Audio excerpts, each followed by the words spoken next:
Então, muito boa tarde. Eu tenho muito prazer de estar aqui, é engraçadíssimo. Eu agora adoro ver pessoas. E pronto, aqui tem pessoas, quer dizer, olhem, e eu tenho imenso gosto de estar aqui por vários motivos. O primeiro é que gostei muito do livro. É verdade também, eu não tenho que ser verdadeiro. Mesmo que não fosse muito bom, eu também vinha cá e gostava muito de vir, percebem? Portanto, agora, os portugueses dividem-se em dois grupos. Há os que leem e os que não leem antes. Eu leio sempre antes. E eu, neste caso, eu tenho que contar, porque a Inês... eu tenho um problema, eu vou já contar. Eu não tenho telemóvel e não posso ler nada nos telemóveis, nem nada. E, portanto, eu tenho que comprar os livros e os jornais. E quando ela me disse que ia começar a escrever umas crónicas e disse, mas você pode ver em online, eu não posso ver em online, porque eu não tenho acesso ao online. E então, ainda tentei, eu adoro comprar jornais e vou comprar, por exemplo, muitas vezes o Público, o Expresso, às vezes o Jornal de Notícias, às vezes os desportivos, raramente, mas também às vezes. E o que é horrível agora, não sei se têm consciência disso, porque vocês não vão a tabacarias, eu vou a tabacarias comprar jornais. E a gente agora, para comprar o Público ou o Expresso, a gente espera horas, porque são muitas velhinhas, com as rapadinhas, e a gente há uma fila enorme, eu quero comprar só o Público. Epá, é 1,8 ou 1,9, agora acho que é 1,9. Mas eu estou horas porque as senhoras estão à espera e... E, portanto, por maioria de razão, ela foi amorosa e ela passou a mandar-me, com alguma frequência, quando tinha, mandava-me as crónicas. Já estavam escritas e, portanto, não... Quase em primeira mão. Só há aqui uma pessoa que as leu em primeiríssima mão. Ah, sim? Sim, para não haver aqui um problema conjugal, não é? Pronto. O Manel leu sempre em segunda mão. Não, mas porque eu, de repente, achei muita graça e aprendi imenso com ela. E a minha grande aspiração é continuar a aprender. Vocês sabem que os velhinhos começam a ter este problema terrível. Porque é que eu estou a aprender alguma coisa, caramba? Ela começou a fazer muitas coisas que eu achei muita graça e aprendi muito. Eu conhecia relativamente bem, primeiro ela como entrevistadora, depois esteve connosco nas tertúlias dos psiquiatras que nós temos, e a gente sempre achou que ela é uma excelente perguntadora. E eu acho que as pessoas, o que distingue as pessoas é a qualidade das perguntas, não é a qualidade das respostas.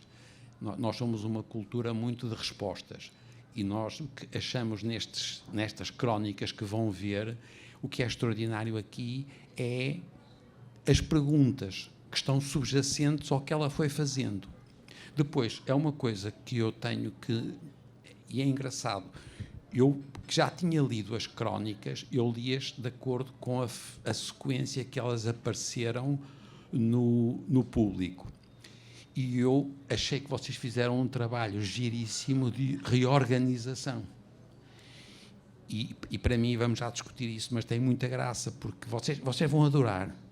Ela tem imensas crónicas que são extraordinárias.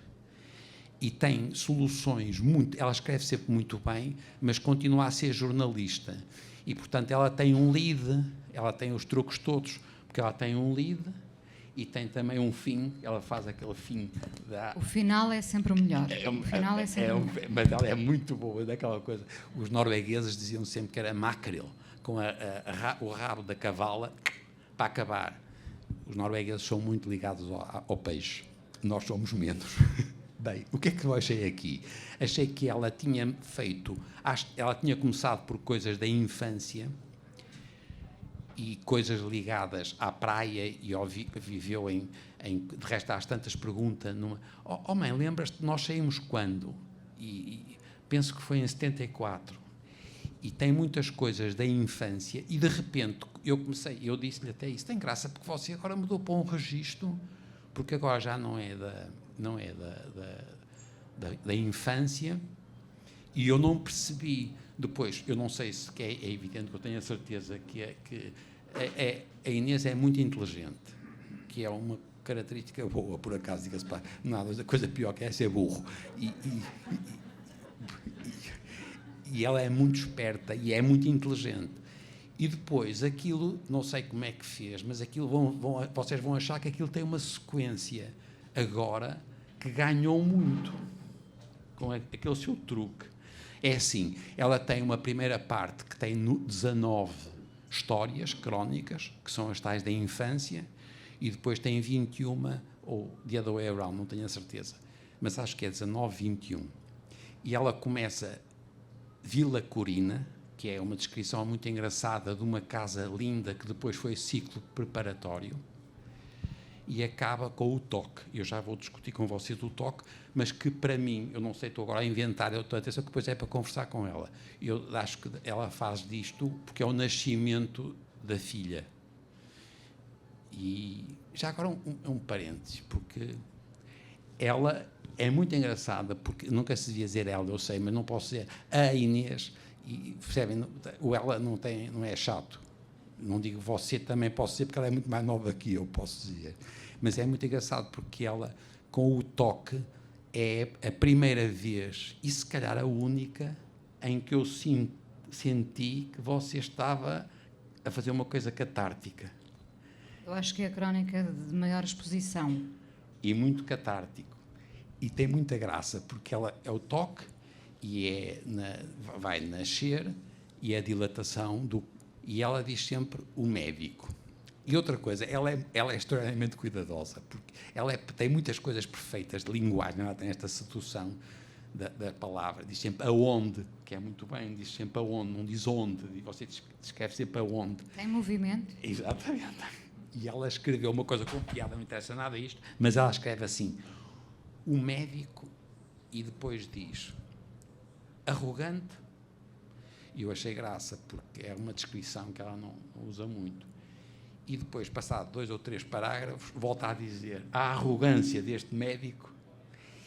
E isto não é só o problema da exposição, é que ela transmite um sentimento que sai fora de uma coisa que ela faz sempre, que é ela faz sempre um compromisso em não chatear. E ali chateia. E a minha pergunta é muito engraçado. Ela escreve sempre como uma mulher, mas não é nada feminista, se eu posso dizer isto. Eu sei pouco disto, mas dá-me a impressão que você seja uma feminista. Se você tivesse uma médica obstetra, o toque seria diferente? Não seria diferente, porque eu também tive muitas médicas naquela noite e fui tratada de igual forma. Portanto, o médico ou a médica é indiferente. Mas devo eu também dizer, acho isto. Manel, mas devo dizer que durante muito tempo eu tive sempre necessidade de dizer que era feminina acima de feminista. Mas hoje em dia sinto mais necessidade do que nunca de me dizer feminista. E isto dava para outra conversa que não a do livro. Mas também estamos numa fase de extremar posições e isso não é bom. Eu digo sempre que nós estamos numa fase de extremismos para chegarmos ao bom senso. Ainda não chegamos a ele, não é? Vamos exagerar para chegar ao meio termo. O meio termo será o ideal. Mas eu penso que tenho uma escrita feminina e não feminista. Indiscutível. Agora, reparem, isto tem muita piada, porque eu também achei que qualquer mulher faria a mesma impressão que ela teve as mesmas. Eu, de resto, discuti concretamente este conto, ou crónica, com pessoas, e todas me disseram a mesma coisa. Não, as mulheres são exatamente iguais, porque é muito da profissão, é a ausência de... O que tem muita graça... A ausência de sentimentos. Exatamente, a ausência de sentimentos. Que nela é muito engraçada, porque nota-se sempre ao longo destes que são crónicas, reparem que depois começa, a segunda parte é sobre eu e os outros, as crónicas começam com o deslace, e eu já me peguei uma vez com ela provavelmente não se lembra, mas ela escreveu deslace com o C curvo de deslaçar, e eu escrevo o deslaçar com 2 S. Por causa da massa. Existem ambos. Ambos. Mas usa para a massa. E usa, porque o truque que ela faz muito bem depois é o deslace e o desenlace. E o que é muito interessante é que durante toda... É muito raro, ela é muito pela positiva. É verdade que o amor, no sentido mais, se quiserem, mais intersticial e verdadeiro, é o amor. Eu só encontrei a palavra desamor na última crónica, que ainda por cima acaba bem, que é a viagem. O que deixa de ser, porque ela tinha que acabar de alguma maneira. Então é muito engraçado. Desculpem lá, as pessoas não sei se acham graça. Eu não posso estar-vos a contar, porque o que a gente quer é que vocês leem, porque é mesmo os meus internos, os meus alunos, diziam, doutor, já tenho eu tenho os faxes, eu tenho tudo, não é? Temos é que leem. E o que a gente quer é que vocês leiam, porque vão achar muita graça. Mas ela tinha que acabar. E como é que ela acaba? Eu não sei se tenho a certeza, mas acho que é estas, as últimas 4. São amour, casal, a estrelícia e a viagem. E então, reparem que, como ela tem muito cuidado, ela nunca põe nomes nas pessoas. É muito raro. Às vezes põe, mas só em situações muito especiais, porque são de ternura e pode contar. Ou pode, sei lá, quer dizer, o polivalente, o troféu, o polivalente, mas isso é um... Estão aqui algumas pessoas que frequentaram o polivalente comigo, na escola secundária. E, portanto, havia um polivalente, que é um termo que já não se usa, não é? E ela usa muito, mas ela, no amor, ela cria, pela primeira vez ela usa o casal, e é o Arnaldo e a Raquel. E é uma história extraordinária, percebem? E ela conta esta história. Depois têm que ler, porque é uma história extraordinária. Eu vou ler essa história. Mas é extraordinária, não. E porque tem a sua filha, aí na segunda parte a filha já reparem, que acaba com o toque, e depois ela passou a ser uma pessoa. De resto tem muita graça, porque ela uma vez vai visitar, ela leva a filha pela mão e você tem uma coisa muito engraçada de rememoração daquilo que você sentia quando ia também para o Politécnico, para o polivalente, que é muito engraçado, a sua descrição que é engraçada. Mas depois tem o casal, portanto o amor é o Arnaldo e a Raquel. Depois, que tem muita graça, ela também tinha ali um problema, porque ela tinha-se divorciado há muitos anos, que nunca tinha aparecido na história. Esta história ela tinha que resolver e arranjou de uma maneira muito inteligente. Eu estou a inventar, porque ela não me disse isto, percebem? Mas ela entrou a história da Guida e do Kim, que são os avós do meu ex-marido. E então, a Guida é um espanto, uma ternura, faz-lhe refogados espantosos. Lulas recheadas, é verdade. E há esta, dá nomes, a Guida e o Kim, e faz uma descrição engraçadíssima dos avós. O Kim lia o Jornal de Notícias todos os dias e falava dos meliantes que tinham feito mais um assalto, não é? Não, porque são pessoas que já não existem, claro, na realidade. Não, porque o Jornal de Notícias é sempre um bocadinho neorrealista. Ainda hoje é um bocadinho neorrealista. Não ofense, quer dizer... E depois ela tem a estrelícia, e meteu ali a estrelícia. Reparem que eu agora estou-vos a contar uma história que vocês não sabem, mas isto aconteceu noutras alturas. Por exemplo, a viagem, com que ela vai acabar, que é um espanto, atenção, que é mesmo extraordinária. Ela escreveu em abril, penso eu. E, portanto, não tem a ver com esta organização. A estrelícia, que é aquilo que vocês sabem, que é o pássaro do paraíso, e é aquela flor da madeira, não é?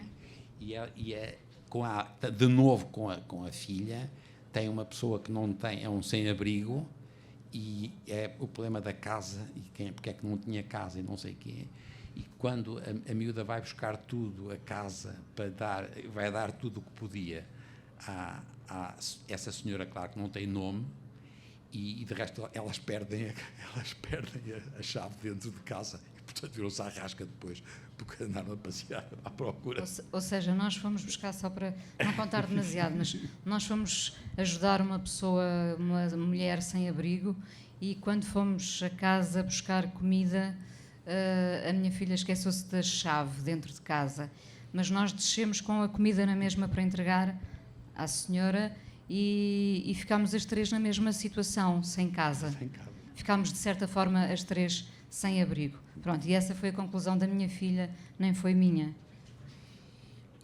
Mas reparem que ela faz, portanto, estão a ver, é o Arnaldo e a Raquel, Amour. O Amour morre a Raquel e o Arnaldo não apoiou o que devia, mas tem uma tristeza horrível porque não tinha aprendido a cuidar. É uma outra continuação sempre do amor. Depois, os avós é também uma manifestação de amor brutal, nos avós.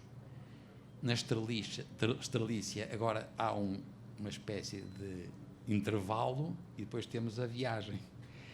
E a viagem é uma viagem extraordinária porque começa, acaba e volta a começar. Vocês têm que ler porque é uma coisa extraordinária. Porquê é que eu estou com este paleio todo? E voltamos à história do feminino e do feminista, etc.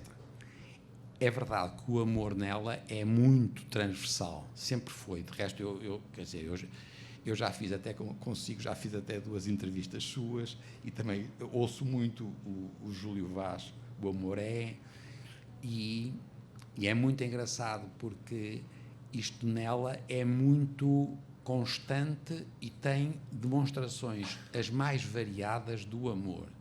E eu penso que sabe, eu sou um especialista de cancro, atenção, não sei o que eu estou aqui a fazer, diga-se de passagem, porque eu não sou escritor e faço diagnóstico de cancro, que é para o gajo mais prático e sou um desgraçado, quer dizer, eu vejo ao microscópio e digo, isto é assim, assim.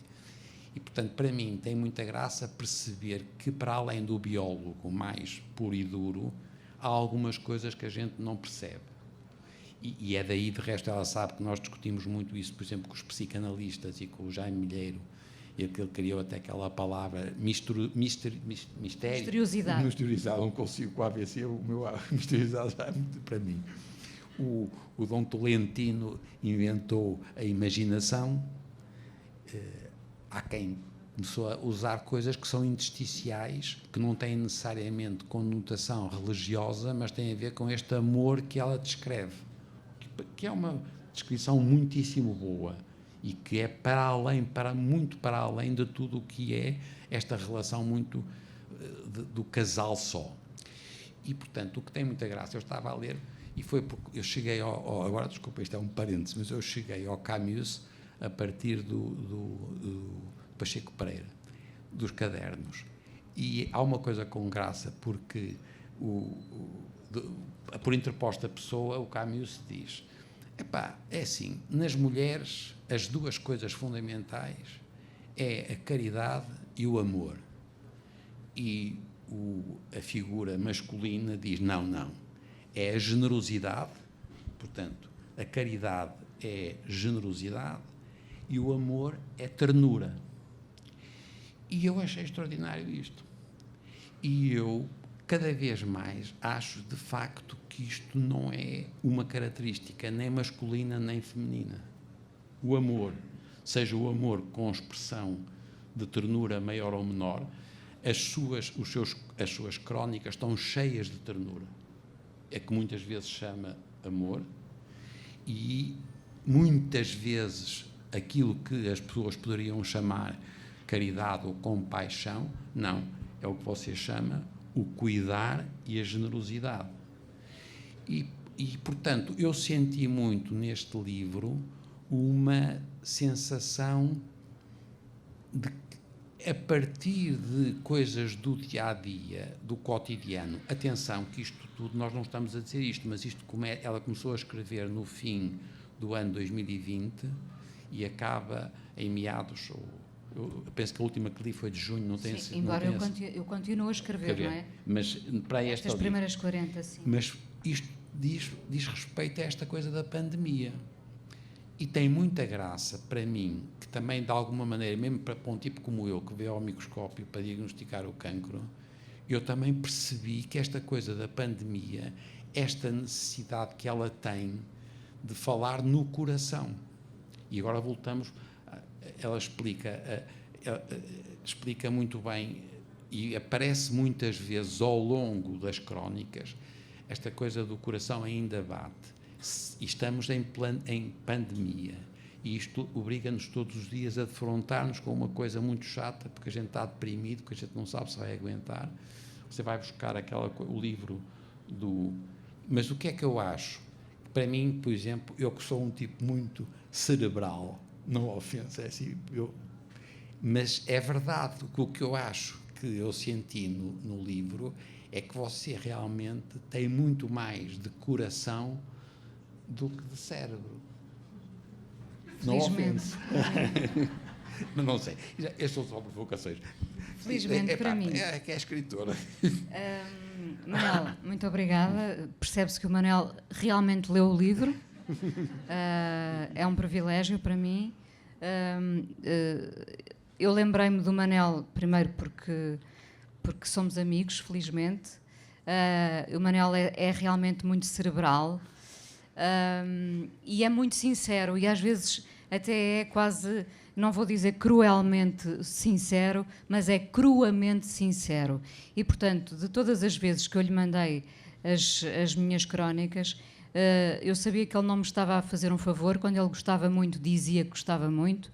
Quando se calhar não gostava tanto, era capaz de dizer algo como curioso aquele ângulo, que é uma forma... Mas eu acredito... Eu sou muito abrutalhado, é verdade.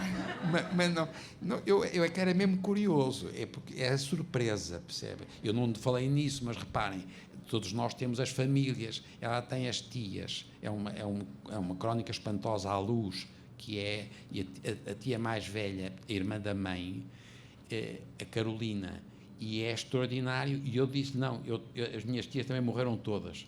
Morreram os tios. Portanto, nós temos uma coisa de identificação, embora com outra geração. Portanto, eu é mais velho, não é? Mas, portanto, não acho que... É verdade que eu sou muito abrutalhado e sou muito verdadeiro, porque eu quero perceber. Eu sei, eu gosto disso. No fundo, no Manel ainda há um miúdo de 7 anos que questiona, assim, e não há nenhum limite. Esta coisa de pormos um limite para a idade dos porquês. Se eu tivesse que justificar este livro ou aquilo que eu tento escrever, é sempre em busca de uma resposta para a pergunta que eu tenho. Porque, olha, se eu pudesse dizer que sou perguntadora, se fosse uma profissão que fosse, estivesse nas finanças, eu diria que era uma perguntadora. Mas é muito curioso que diga que é muito mais cerebral e eu sou muito mais emocional, emotiva, ou, como diria o meu irmão que está aqui sentado, epidérmica, não é? É verdade, tenho um bocadinho disso tudo. Repare que uma das coisas que eu sempre insisto é que, para mim, o amor é a maior distração da morte. Eu prefiro estudar o amor, e o Manel estuda uma das principais razões da morte, o cancro. Portanto, isto já nos separa. Cada vez a matar menos. Reparem, cada vez nós não estamos a matar o cancro nesta altura. Para nós está a diminuir de uma maneira assustadora, do ponto de vista... Eu sei que as pessoas ficam muito impressionadas, porque a gente depois, quando é as pessoas de quem a gente gosta muito, é horrível. Mas quando passamos da árvore para a floresta, nós estamos... E nós, daqui a 10, 20 anos, mais de 95% das pessoas não morrem com cancro, porque o cancro é uma doença muito simples. O ciúme,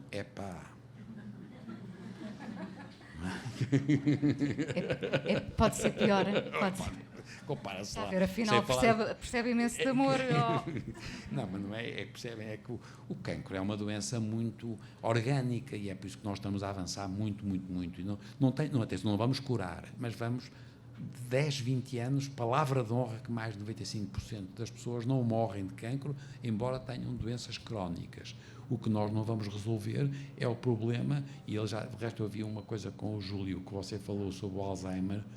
Nós estamos a progredir muito pouco, e à medida que nós progredirmos, como as pessoas vão ficar mais vivas mais tempo, voltam a ter o mesmo defeito, percebem?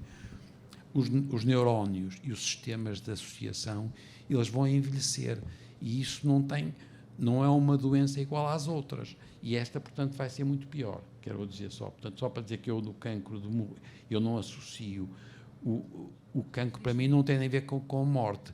Para mim o cancro é não respeitar as fronteiras, percebem? Quer dizer, nós temos uma coisa nossa que que é de nós, dentro, e e que não respeita as fronteiras, o que é uma coisa extraordinária. Nós ficamos com este trombilo porque nós viemos de um ovo, não estou a dar nenhuma novidade, todos nós fomos um ovo, que por acaso é uma coisa assustadora, às escuras.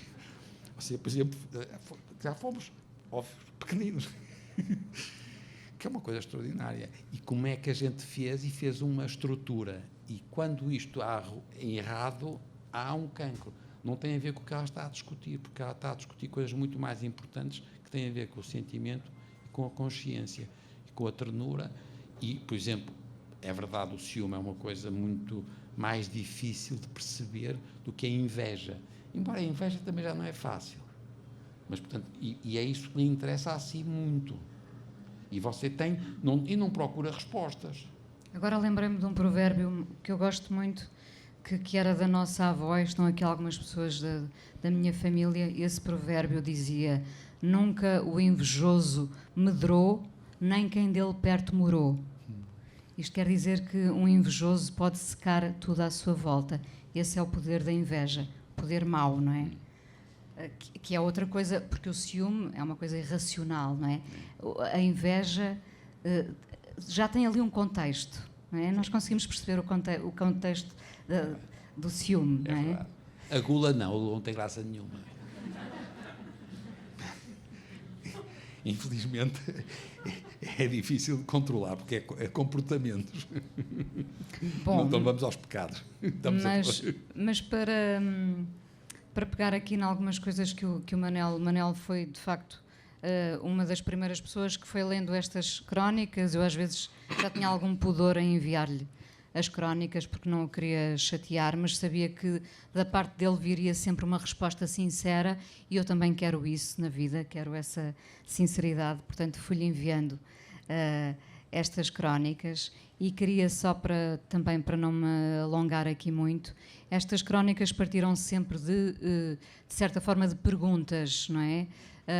Este livro começa com uma fotografia minha, uma fotografia de quando eu tinha 9 anos, que está na minha parede lá de casa.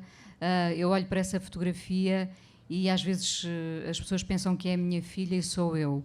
E eu, por causa dessa fotografia, fui à procura de imensas respostas. E eu acho que essa fotografia podia resumir o livro todo, não é? Que é aquela Inês pequenina, que vai à procura de respostas, e, em alguns casos, eu nunca tinha feito perguntas, não é? Eu nunca tinha perguntado à minha mãe, por exemplo, em que ano tínhamos vindo para Mindelo. Eu não sabia que tínhamos vindo para Mindelo. Não sei se o meu irmão sabe, se leu o livro já. Viemos para Mindelo no dia 28 de dezembro, no dia do aniversário da nossa mãe. Enfim, pequenas nuances que depois acabam por fazer a diferença toda, não é? Porque nós não nos lembramos de perguntar muitas coisas aos nossos pais, nem às pessoas à nossa volta. E, de repente, até porque tinha que justificar uma crónica semanal, comecei a fazer muitas perguntas a mim mesma e aos outros em volta. Eu comecei por fazer essa espécie de mergulho na infância, que é um lugar que passou a ser confortável, se calhar até mais confortável agora. É como se eu fizesse um ajuste de contas com o passado e com a minha infância, e onde muitas vezes me senti desconfortável e até um bocadinho calimero. Eu acho que todos nos sentimos um bocadinho calimeros em determinada altura.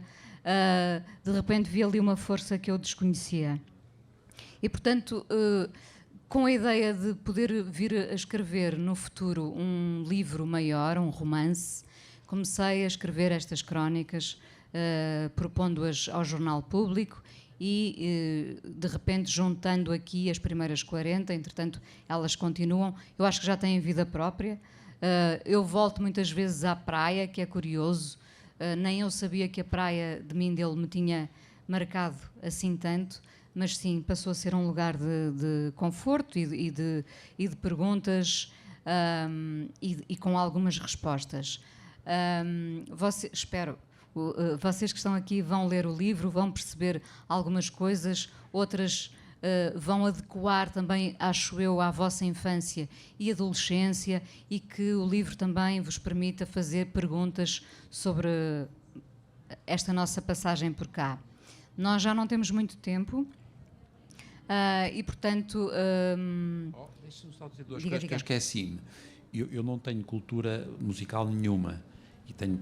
E é engraçado porque você tem muitas vezes recordações espantosas que para mim são uma surpresa, porque eu não... E é muito engraçado, porque tem imensas vezes em que você se lembra o Jeff Buckley, por exemplo, que eu não faço a minha ideia quem era, percebe? Que é uma vergonha. Epá, eu nunca sabia, depois do resto eu tenho coisas horríveis nisto. Esta é a primeira coisa que eu achei graça, porque ela é muito, eu conheço hoje em dia muito bem, e sei que conhece muito e tem esta coisa que tem uma ligação muito grande, por exemplo, às letras, que são excepcionais. Muitas vezes eu depois vou ler, eu que não tenho ouvido e que não conheço, depois se eu for ler, são poemas extraordinários. Outra coisa que eu também achei muita graça, que eu esqueci-me de dizer isso, é que reparem que ela tem 40 histórias muito engraçadas, atenção, são muito, muito boas, com soluções muito, muito, do ponto de vista da escrita, muito boas, mas escapou ao problema da pandemia. Eu não tenho a certeza, porque eu estou a fazer isto de cor, mas eu só lembro-me que você tinha o Fato. O Fato é o único... O Fato é sobre um tio nosso que morreu.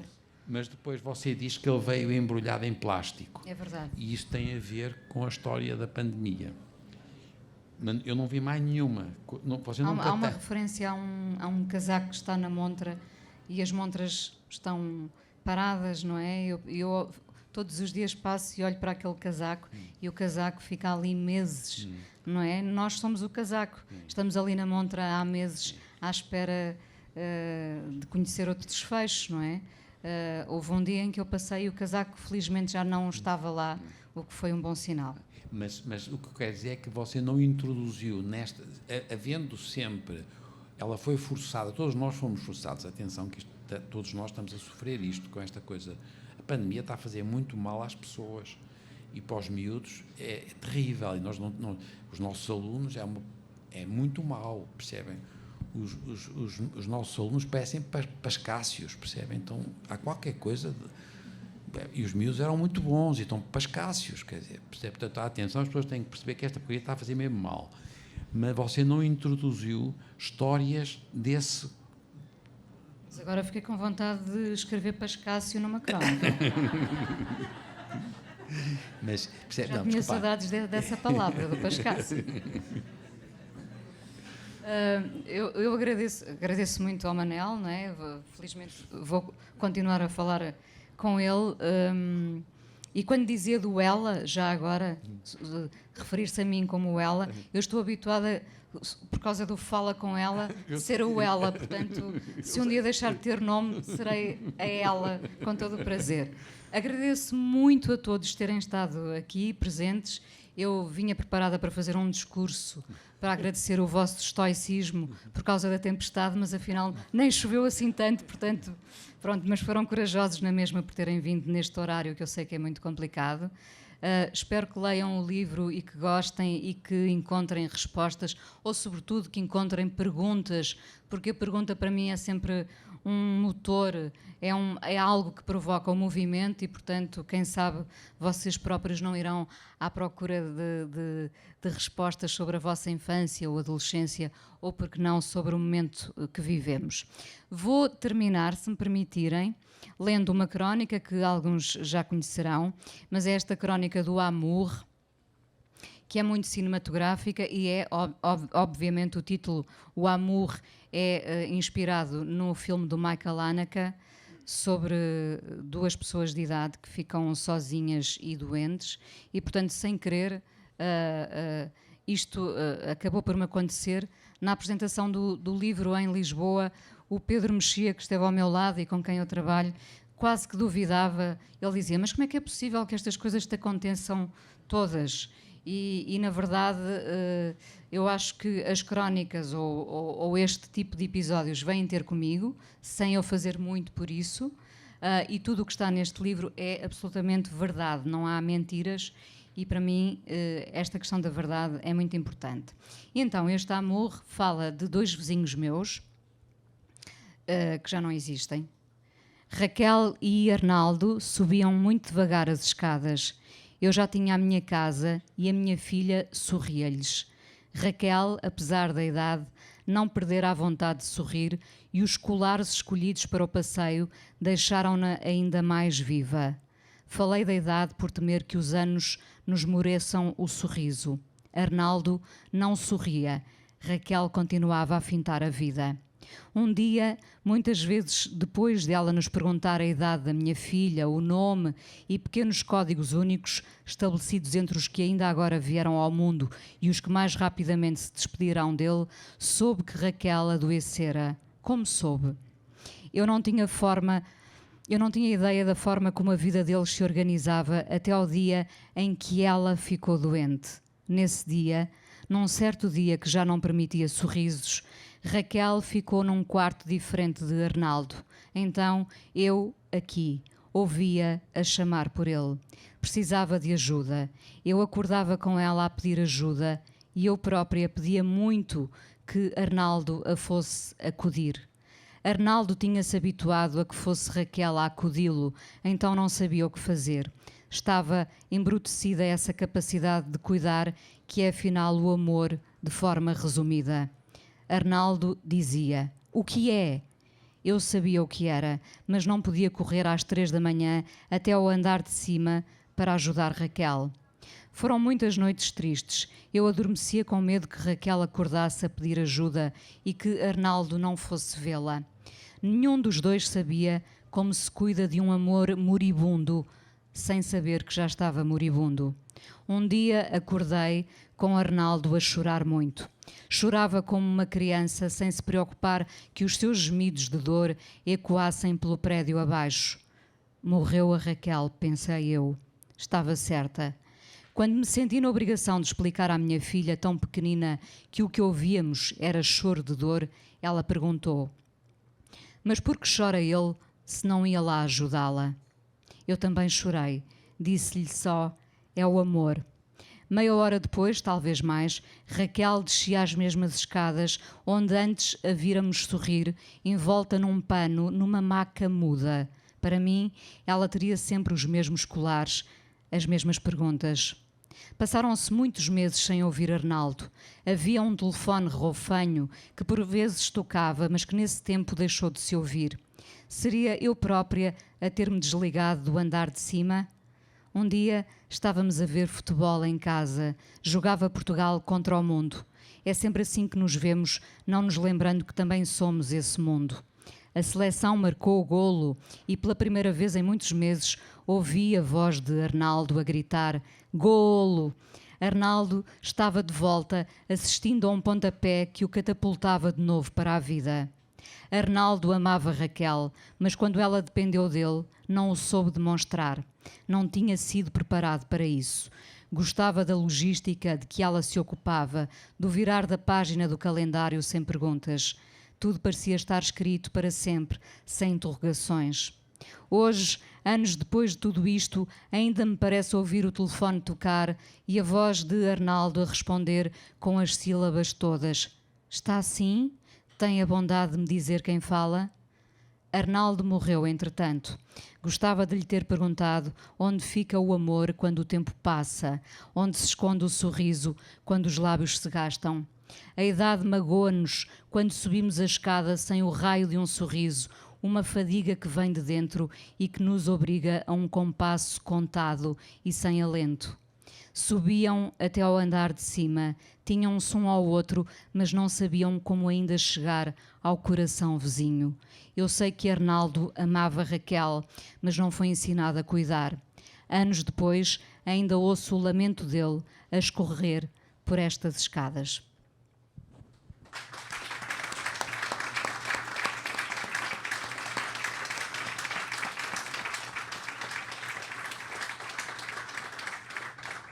E pronto, uma história verdadeira de amor, de alguém que não sabia que um dia teria que estar preparado para cuidar de outro alguém. Diria que os papéis se inverteram, mas enfim, fui muito feliz nesse dia em que o Arnaldo gritou golo e eu estava lá embaixo presente a vibrar também com a seleção. Muito obrigada por terem vindo, espero que gostem do livro e até breve. Obrigada. Obrigada, Manel. Muito obrigada.